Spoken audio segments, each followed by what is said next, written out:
Rolling. All right. For the first time in a few weeks, we've been slacking. I know we haven't had a. We haven't had a podcast. in a No, long totally time. not. Now we did just finish the food drive, which We did. was pretty fun. Yeah, stuff the truck. Except I got the new tent, the day team tent, and he had to go, I think, pick up something. So I'm sitting there, and it was last Saturday. Man, it was like the wind. It literally lifted the tent right up down the parking lot. I'm like running after it. It's heading towards like new cars. Fortunately, I jumped up, grabbed it, wrestled it to the ground, just missed a new car. So, we were lucky on that one. Yeah, and then we figured out we had to rope it down. It was kind of wild that Friday night. Yeah, so Yeah. if you ever pitch a tent, make sure it's roped down. Moral of the story. Yeah, we should have been going to scouts. So what have you been doing? I've been golfing, have been making music, and I've been working for you. Okay, all the right. Same thing, the big three, I like to call it. Look at this cup. That's the day team cup. What have I got? Coffee, nurse, sleep, repeat. I need a nurse, I think. Coffee, nurse, sleep, repeat. Unless we Well, that's me. Well, I'm getting naked, and remember I've talked about the sugar for dinner. Right. Well, I've lost like 8 pounds. There I've been you go. walking quite a bit, yeah. Yeah. But instead of like eating, remember I was talking about like pancakes for dinner and too Yeah. much sweet stuff. It's just been fruit. So I've been pretty much eating lots of. I'm like on a banana diet. I'm surprised I'm not turning It's yellow. true, Yes, yeah. yeah. The truck, Yeah, got like so- 6 bananas. But it's working. So yeah. So I've been eating a lot of fruit. Nice. Yeah, and then walking, and yeah, actually we've been to the gym a couple of times. Yeah, we have. Yeah. Because I gotta burn the You will. the You will. Molson You're off. getting there. The Molson off. You're getting there. I wanted to talk a little bit about one of the divisions that I've been doing a long time is helping seniors transition Right. from their home to independent living. Right. And so I wanted to talk a little bit about that with you guys today. Okay. Well, educate me. What even is? I know independent living. Like you're talking about a home, like sending the grandparents to a home. No. What is independent living? What Is that where independent living? Independent living is, many folks, especially in Victoria, our parents or grandparents are aging. And many times, maybe grandma's passed away or grandpa's passed away and grandma's left in the house. Or, if you've got older parents, one of them or maybe both of them are living at the house. But it becomes a lot to manage. Okay. From the taking care of the lawns, and as the older adult, you're worried about your folks, and many times your siblings live out of city. They maybe live in a different country or different province. Right. So often you're left to sort of make sure mom's okay or dad's okay. Right. But it's a lot of work. Yeah. And often a bit of a thankless job because you're left to do all the work, and Yeah. your siblings are spread all over. Not all the time, but I find that a lot. Usually one person or maybe two of the siblings are left to sort of help mom and dad out.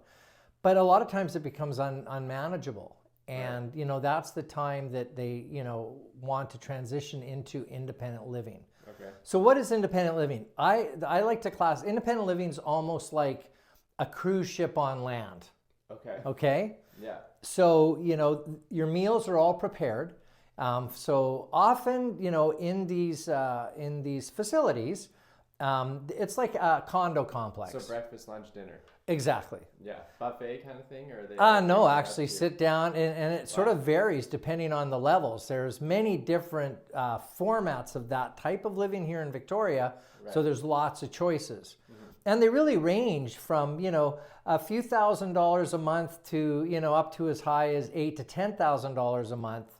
So it depends on the level of service, your unit itself, how many bedrooms you have, and what meals and so forth. So there's all different levels. So it's something for everyone, really. Right. So the one of the things is, I would say, if for real estate, when your folks are ready to transition into that, what are they going to do? First step, it's usually getting the house assessed. Right. Okay. But one of the things that the number one thing is, most of the time, our parents or grandparents have been in the home for 40, 50 years. Right. And just the thought of moving can be super overwhelming. Yeah, that's stressful. Yeah. 'Cause they've accumulated so much. So much stuff. Yeah. You go in and it looks still like the Brady Bunch back in, Right. yeah, shag carpets, and often not much has been done. Yeah. Or mom or dad's a bit of a hoarder and they've just got so much stuff. Right. So just the thought of, hey, suddenly we're going to move and we're going to go into the new condo. What am I going to do with all of our stuff? Right.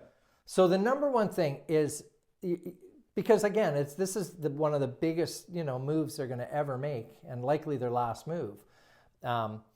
They've got to know where they're going first. Okay. So don't rush them. Okay. Okay. So all of these independent living communities around Victoria have like meet and greet day and sort of an open house. So you can go and look at the actual individual that's apartments. kinda cool. Yeah. And you get to see who you're going to be living Yeah, with. sometimes sample the dinners. And yeah, so take your time. Mm-hmm. So, because what you don't want to do is rush them, because it's a big move for, especially if you're older. Yeah. So the number one thing in dealing with seniors and me transitioning from the sale of their property to where they're going to go is, number one, they've got to know where they're going. Right. Okay, and they've got to feel comfortable with that. And a lot of these places have open houses and stuff. Exactly. That you can go to, so Right. you get a feeling for the one you Right. like, and then Right. So that's first on the list. First on the list. The other thing too is, often they've been in that same area of Victoria. They may be in Oak Bay, or they might be in Fairfield, they might be in Sydney, they might be out in the West Shore. Often, it's best to start looking there, because if you suddenly move them out of their area that they've, basically lived for the last half a century, is that a century's 100 years, right? Yeah. Yeah, like 50 years. To suddenly move right out of that area, that can be overwhelming too. So see what's available in that area as well, Okay. because that will also help them, make them feel more comfortable. Right. Yeah, you're not completely switching. Right, everything. right. Yeah. Another thing is now budget, because what you don't want to do is where, it's costing too much a month. So pick a community, or an independent living community that, you can work it into your budget. Because, if you don't want to be overextended, especially, when you're older, that's more stress. So Do you have a lot of options for places like that in yeah, Victoria? yeah, Like- there are. Yeah. And there was, there is more vacancies opening up, and it's always, it's always sort of the turnover. They're always open spots. So again, check out the open houses.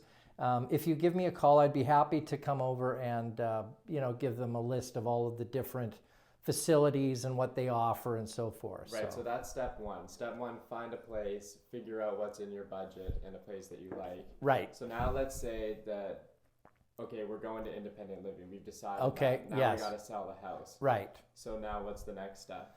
Because it's a little different for the seniors then. Because like you said, they have all their stuff. Right, They gotta, right.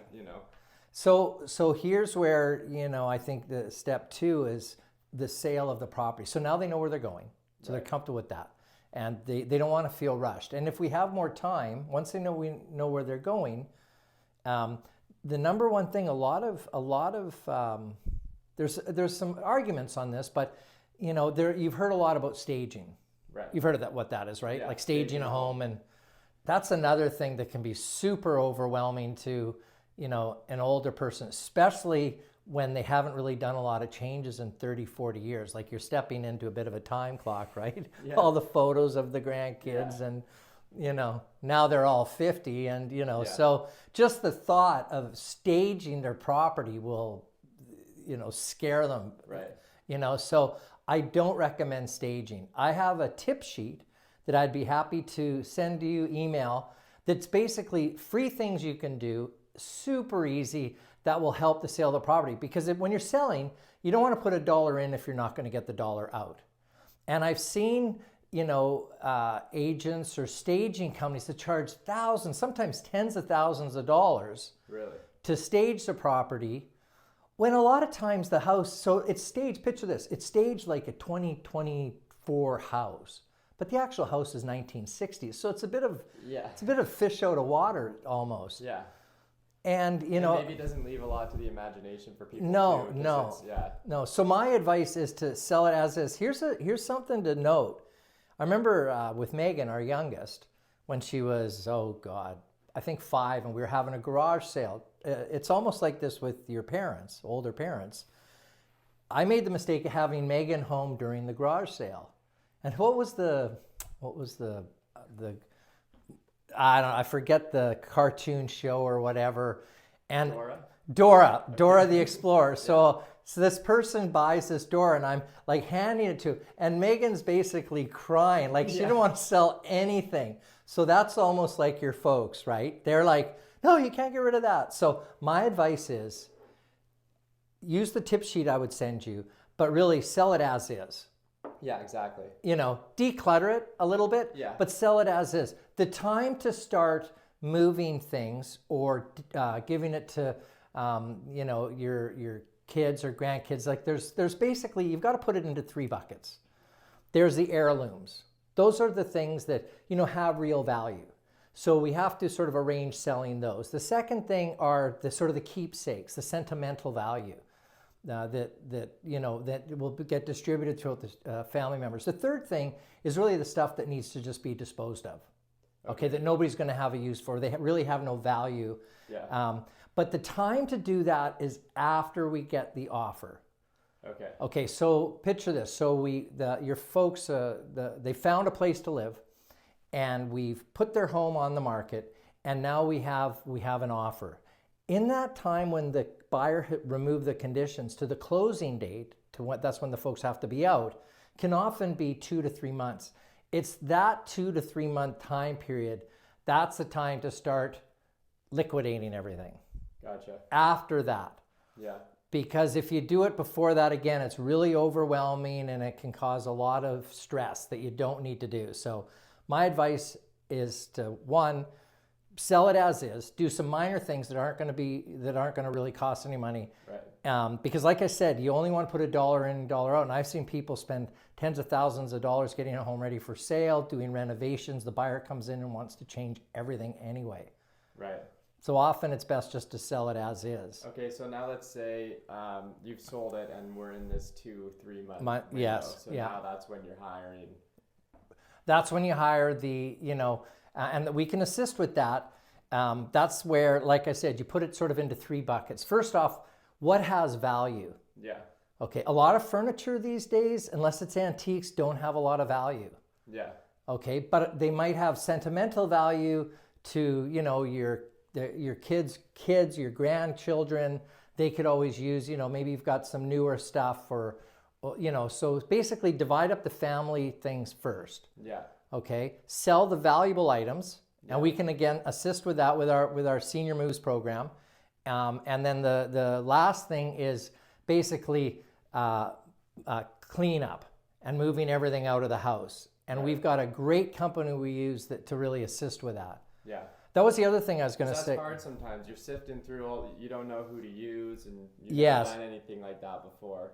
So right. We already have the right. So with in place. Exactly. Yeah. So I've got a whole system to really help people transition from, you know, their current house, find where they're going, take care of all the details in terms of coordination of the belongings and assisting with the moving. And then I've also got a great team of movers that will, you know, for white glove service, I call it. They'll actually come in some cases and box everything up and really do everything for a very reasonable cost. Good young guys. I recommend them a lot to clients. So right. Yeah, so that's sort of the, you know, with the Senior Moves. Well, that one I think choked. Yeah, I just choked up and I slapped in my mouth. I know it's emotional moving people out of their house. But yeah, if you or your folks, you know, are looking into maybe independent living, I've got some really good systems in place, and I'd love to chat with you for free consultation. And yeah, you can give me a call directly. My cell's 250-686-9222, or you can email me at just Darren@dayteam.com. I want to thank you, Darren Day Jr. Thanks, Senior. Still trying to get this guy into real estate, but you never know. Maybe one day, we'll see. Thanks, All right, everybody. guys. What a difference a day makes. Day Team.